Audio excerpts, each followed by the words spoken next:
Before we start, I suggest you to subscribe for more creepy content.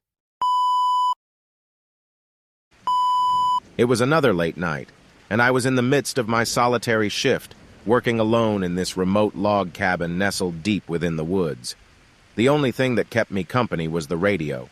I usually listened to a station that was running a late-night show where people could call in sharing their stories about the supernatural and the unexplainable. It was one of the few stations that I could hear in that area because it was a small town station near the woods where I was located. The radio host's voice was soothing, a contrast to the unsettling stories he shared. His tales spoke of haunted locations, mysterious apparitions, and things that defied reason. As I listened, a shiver ran down my spine, even as the warmth of the fireplace enveloped me. I found myself drawn into the host's stories, lost in the eerie atmosphere he painted. Yet amidst the tales of the unexplained, a change swept over the show. The host's tone grew more serious, a mix of curiosity and apprehension underlying his words. "We have a caller joining us," he announced, his voice carrying a cautious edge. "A listener with a story to tell. Caller, you're live on the air." A young man's voice trembled through the speakers. He recounted a night much like the one outside, describing how he had heard strange noises echoing through the woods. The spoke of the unease that had settled over him as he saw what appeared to be the shadowy outline of a bear. Listening to the caller's story, I couldn't shake the feeling of unease that had settled upon me. The walls of the cabin seemed to press in, and the woods outside felt like a veil of darkness. But surely it was just a tale spun for effect, a product of a wild imagination. However, I got up and closed all the doors and windows. The unsettling accounts didn't stop at one caller. Another voice chimed in, this time a woman. She recounted her own experience of hearing strange noises just beyond her window. She, too, had glimpsed a figure resembling a bear, lurking at the edge of the woods, its eyes glinting with an eerie luminescence. More calls followed, each with its own tale of eerie sounds and bear-like shapes haunting the night. Strangely, each of these accounts seemed to originate from within the very region I was working, as it was a local station. My skepticism wavered as the consistency of the stories grew stronger. I remained rooted to the radio, my heart pounding in rhythm with the suspense. The once rational part of my mind was now consumed by uncertainty and a growing fear. I found myself casting anxious glances towards the windows, half expecting to catch a glimpse of that eerie figure lurking beyond the glass. The host, fully engaged in the unfolding mystery, delved deeper. He pointed out the uncanny pattern. All these eerie happenings occurred within the same area, my area. The surrounding woods seemed to press in, and the wind seemed to carry whispers that I strained to hear. The radio show had transformed from a mere broadcast into a gathering of souls, united by fear and shared experiences. I couldn't resist the urge any longer. Picking up my phone, I dialed the radio station's number. My voice trembled as I recounted my own encounter. The night I had heard those haunting noises. The night I had seen that unsettling bear-like figure lurking on the edge of the woods. Silence hung on the line as the host listened intently, and in that moment, I felt a connection with those who had also been touched by the inexplicable. The host's voice returned, strong yet tinged with caution. The late-night radio show had become a rallying point for those who had been visited by the unknown. As I hung up the phone, I gazed out at the woods one more time.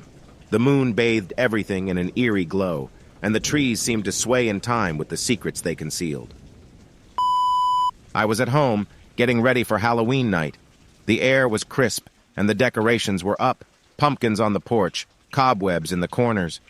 As night fell, I decided to embrace the spirit of the holiday and pass out candy to trick-or-treaters. I sat by the door with a bowl of sweets, the porch light casting an inviting glow. The wind rustled the leaves, and I could hear the distant laughter of kids in costumes. Then I heard it, a soft knock on the door.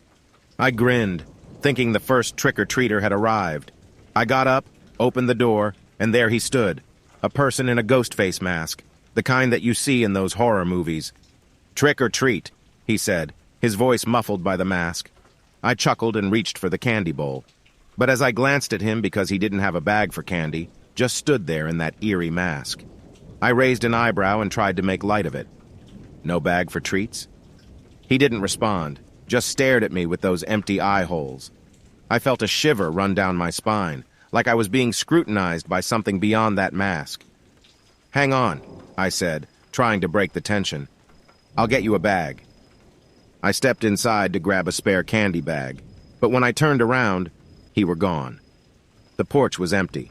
I shook my head, thinking maybe he'd gotten spooked and left. I went back to my seat, but before I could settle in, I heard another knock on the door. My heart skipped a beat. Could it be the same person? I opened the door cautiously, my eyes scanning the darkness, and there he was again, the person in the ghost face mask. "Trick or treat," he repeated. I hesitated, my unease growing. "Hey, do you want a bag for your candy?" He didn't respond, just stood there, his presence feeling more unsettling than before.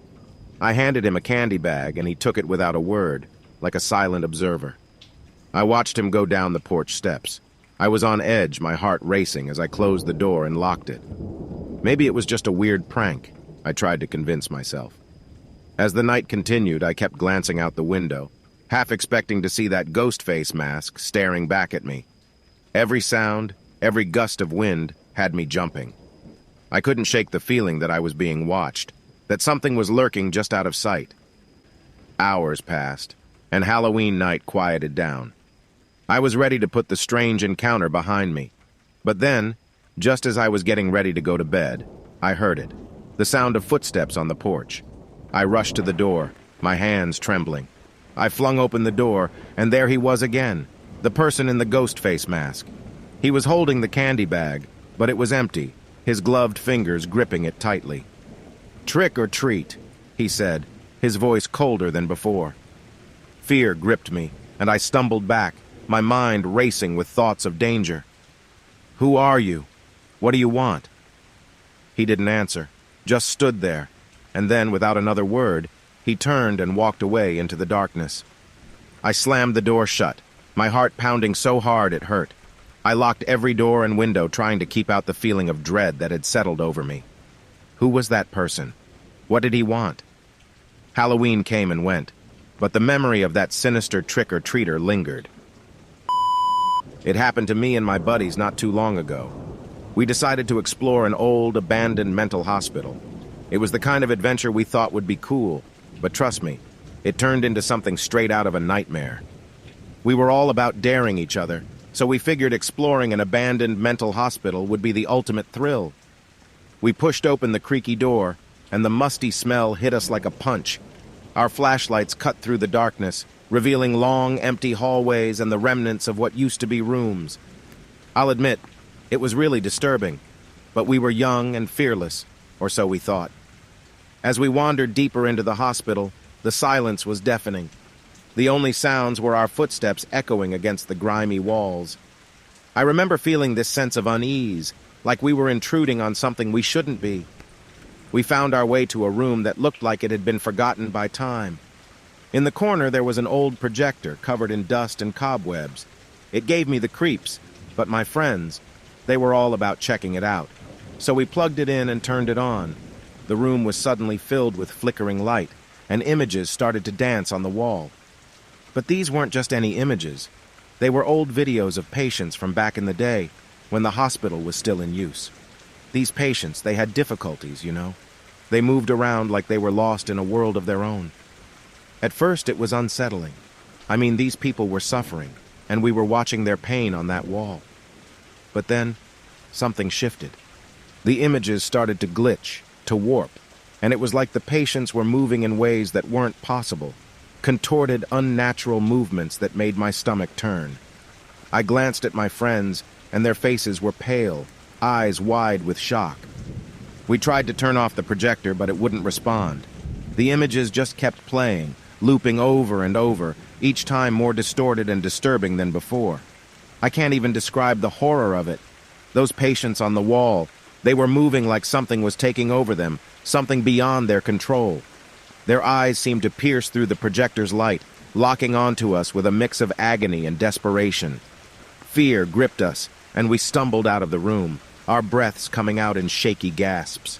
The images were burned into my mind, like a nightmare I couldn't escape. We left the hospital, our hearts pounding, and didn't look back until we were far away from that place. We didn't talk about what we saw for a long time. It was like those images were too disturbing to put into words. We tried to find answers, scouring the internet for any information about the hospital and its patients. Turns out, there were stories about experimental treatments, about the suffering that went on behind those walls. Maybe what we saw was a glimpse into that pain, into the agony those patients endured. To this day, those images haunt me. It's like they're etched into my mind, and sometimes when I close my eyes, I can still see them, those contorted, tormented figures moving in the projector's light. I was cruising along a desolate stretch of road, coming from my usual late-night shift. The air was thick with silence, broken only by the hum of my engine. It was the kind of remote place where you could drive for hours without seeing a single soul. As darkness settled in, I found myself engulfed in an eerie quiet. But then, something strange happened. Static crackled through my radio, and a voice cut through the silence. I frowned and adjusted the dial, thinking maybe I had stumbled upon some local radio station. But the voice persisted, growing clearer with each passing moment. I leaned closer, straining to catch the words. The voice was calm, almost monotone, sharing updates and news from a town that no longer existed on any map. It was like I had stumbled upon a time capsule, a portal to the past.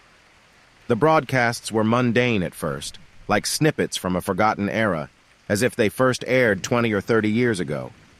People talking about the weather, local events, nothing out of the ordinary. I was intrigued, engrossed by the nostalgic charm of it all. But then, as the night deepened, the tone shifted. The messages grew darker. They started telling about disappearances, of people vanishing without a trace. My heart quickened as I listened, a chill running down my spine. I couldn't tear myself away from the radio, like I had been drawn into a web of mystery and intrigue. They spoke of eerie rituals, of things that should have stayed buried in the past. I pulled over, my hands gripping the steering wheel, my heart racing. What was I listening to? Was this some elaborate prank, or had I stumbled upon something far more sinister? The voice on the radio grew more urgent, the words overlapping and twisting together. I could feel the weight of history pressing down on me, the darkness of the past enveloping me like a shroud. And then, just as suddenly as it had begun, the broadcast stopped. The static returned, filling the airwaves with its crackling emptiness. I was left in silence, my heart pounding, my mind racing with questions. I sat there for a moment, my thoughts a whirlwind of confusion and fear. What had I just witnessed? As I continued my journey, the memory of those messages haunted me.